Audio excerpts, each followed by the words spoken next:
therapist for the state of Iowa, and my business is Salveo, where we have a whole self-care studio, as I said earlier. So we have mattress massage, we have acupuncture, hydrotherapy, we do yoga movement classes, we have an esthetician who does everything from nails to spray cans to eyelash extensions and waxing, among other things. And then a mind fitness coach who helps people overcome limiting beliefs by tapping into their subconscious, by tapping into their subconscious. So yeah, it's super fun. We got lots of great stuff there.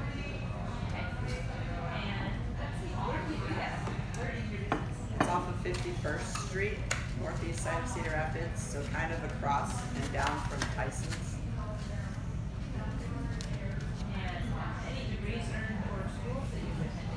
Yeah, I'm like a forever student, so I've been to school countless times. So I graduated from Marion High School, went to Kirkwood, got my degree in equine science, transferred out to Colorado State, where I got my bachelor's degree in equine science, did animal control for a little bit with that degree, and then I went back to school to become a police officer, did that for a while, and then moved here and went back to school to become a massage therapist.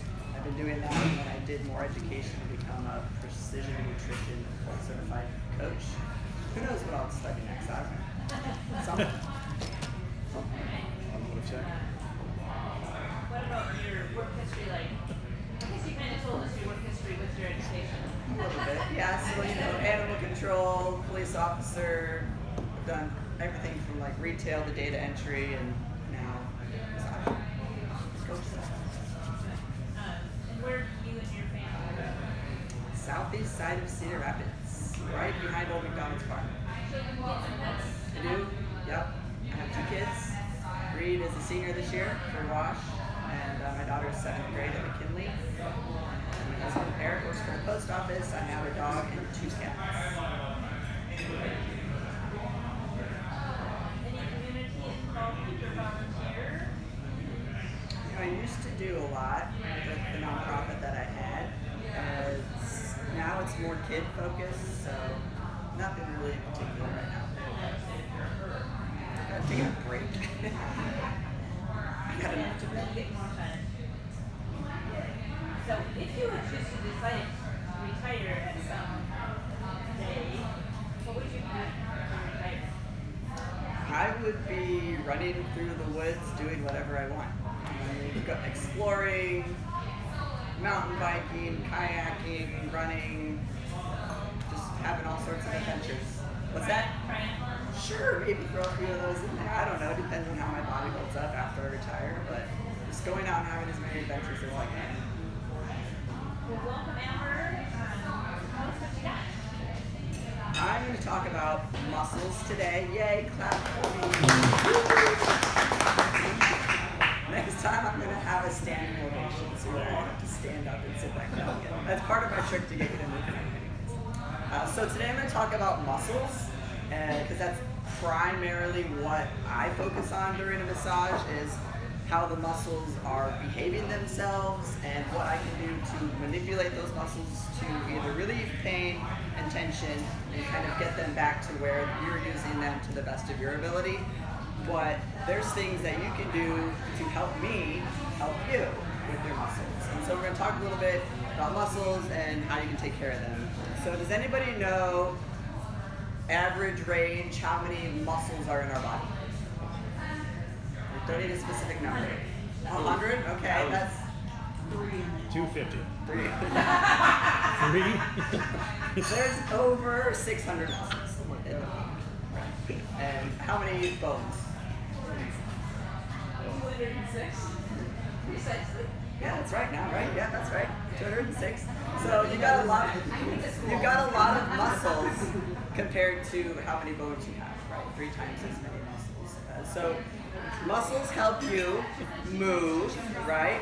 Lift things, pump blood throughout your body, and even help you breathe, right? We have a diaphragm muscle that helps us breathe. And so healthy muscles let you move freely and keep your body strong. Now, strong muscles also help you keep your joints in good shape.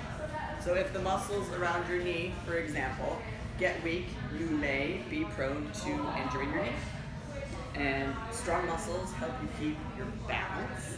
so you are less likely to slip or fall. Not saying you have to have extreme muscle development in order to be healthy, but you do want your muscles to be functioning on a healthy level. And then remember, the activities that you do to help your skeletal muscle also helps your heart muscle function too. So, what is the number one killer in the United States right now? Heart disease, right? It's not COVID. Sorry, what you may have heard. It's heart disease. So, helping your muscles helps your heart, okay? Appreciate it. He's special. While most people reach their physical peak in their 20s, 30s, I'm going to throw 40s in there because I'm 41 and I'm probably around my physical peak. We'll see. I don't know. Plenty of older adults also need to focus on keeping your muscles healthy. So if you've lost muscle due to inactivity or your lifestyle, there's a very good chance you can gain it back. So not all is lost if you've fallen off the exercise or movement wagon, which is good news because you can do something to get your muscles back to where you need them functioning again. And because higher muscle mass is associated with lower mortality, lower risk of diabetes, and lower incidence of disability in seniors, we want to try to maintain our healthy muscle. So I'm going to give you some actual things that you can do to do that. So it starts from the inside out, right? If we're going to keep our inside healthy, we have to think about what we're putting inside our body. So it starts with a healthy diet that has a good amount of lean protein. So does anybody remember what lean protein is from the last time I talked? Like some examples of chicken, that's a good one. Any others? Fish. Fish, good. Any others? Pork. Bacon.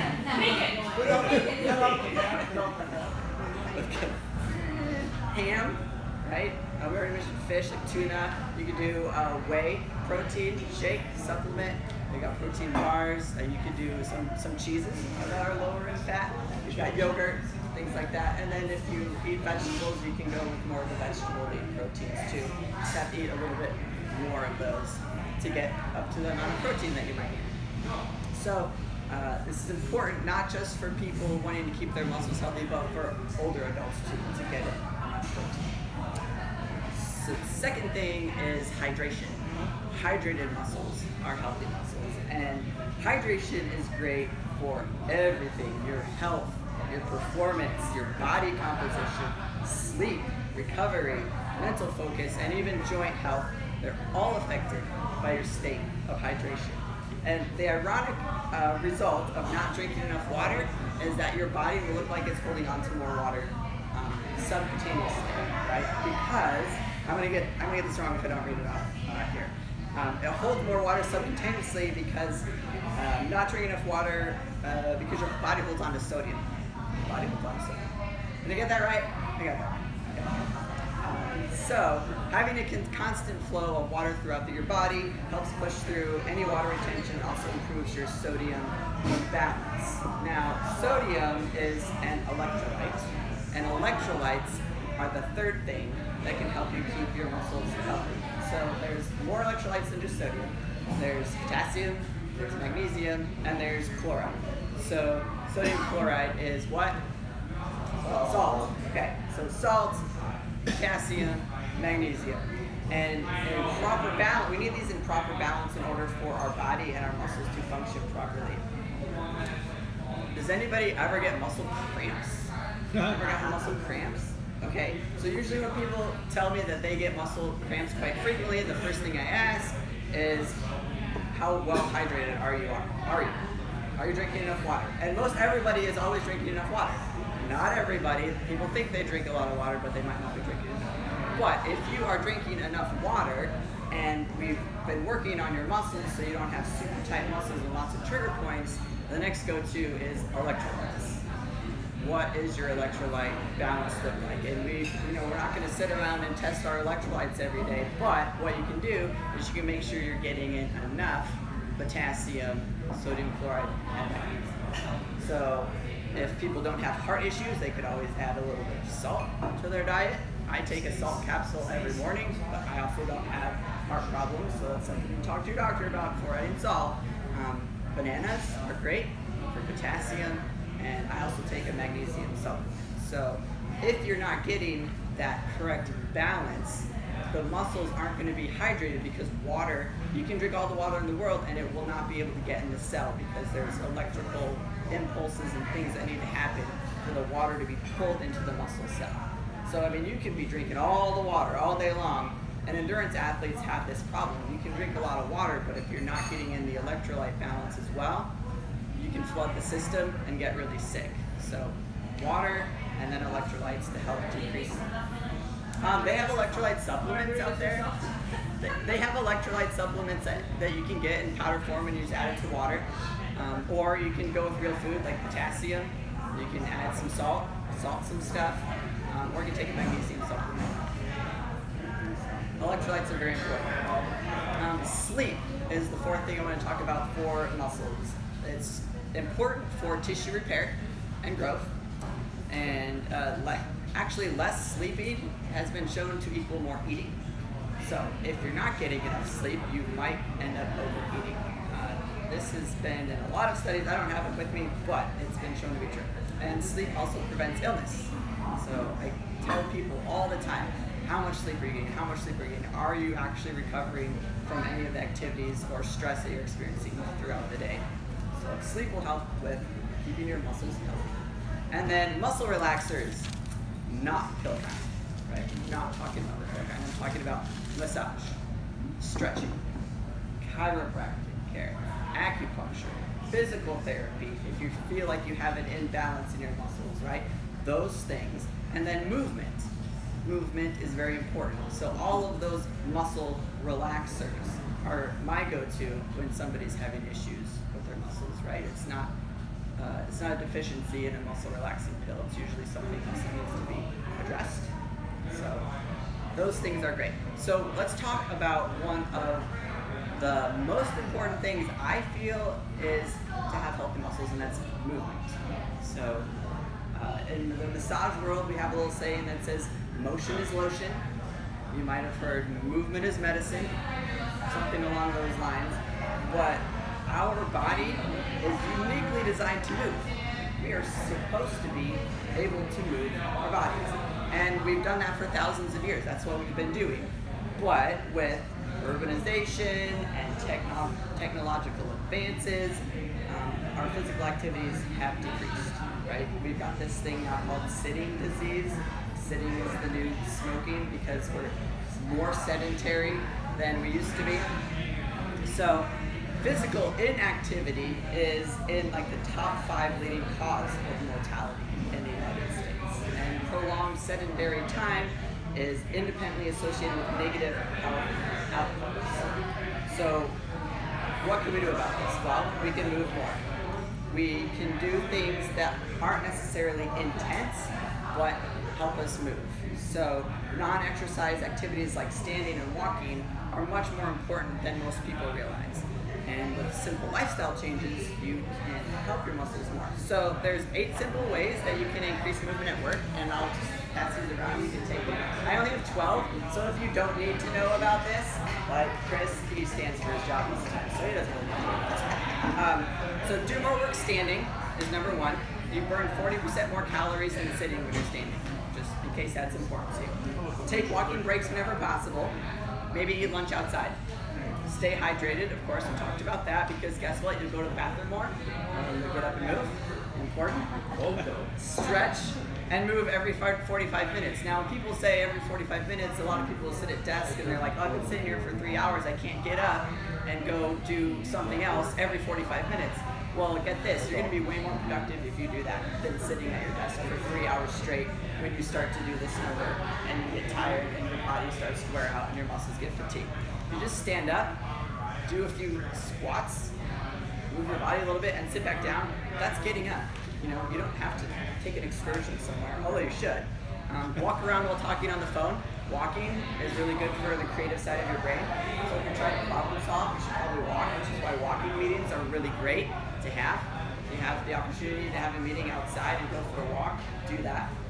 Stretch at your desk and talk in person to coworkers rather than email or text. If that's where you don't need a paper trail or something, you know, if you can just go talk to somebody, go to their office, talk to them, that's way more enjoyable, and you get your movement in. And I'll just leave you with this. Exercise is good for everyone, but it doesn't necessarily need to be intense.